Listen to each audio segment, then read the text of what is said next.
now, where there's concern the fire is headed that way. Jeff?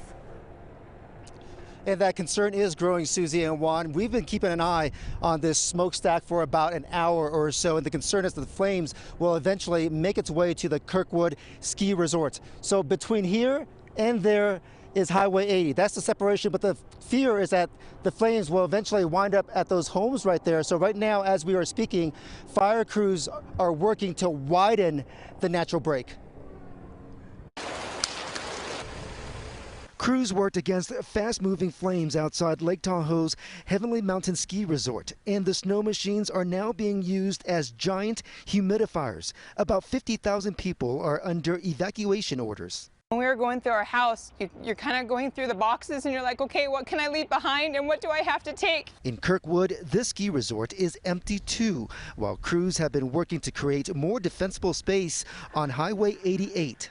Right behind us is what's known as a masticator. If you look at it, it's kind of like a tree chipper, but it works in reverse. It's mobile, and it can basically chew up a tree right on the spot, all the way down to the ground. This masticator here is improving the size of that fire break. From the air, water drops are back after they were suspended yesterday because of bad air quality and low visibility. About 15,000 firefighters are battling the Caldor Fire. This strike team is from southeast LA County. They include engines from Santa Fe Springs, La Habra, West Covina, Downey, and Long Beach. This strike team, XLE 1282 Alpha, started on the River Fire.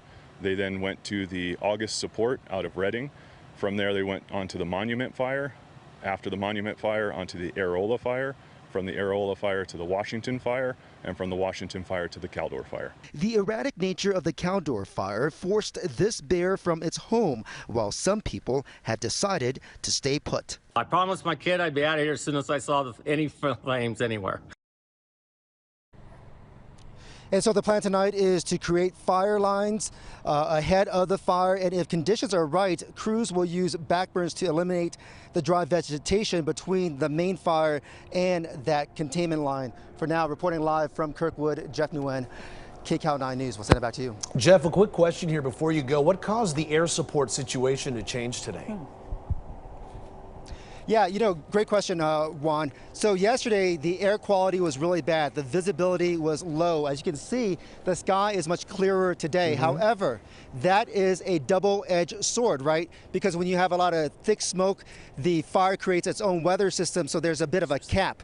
That suppresses the oxygen in that region. When the sky opens up and there isn't that cap, more oxygen feeds into the fire. Having said that, because it is clear, aircraft is able to do the retardants and water drops, and so firefighters are very grateful for that. And when they are able to do those drops, the ground crews are able to get deeper into some of the thick brush there. Juan, Susie? All right, Jeff, thanks for that. In fact, I was just telling Susie that the skies did look a little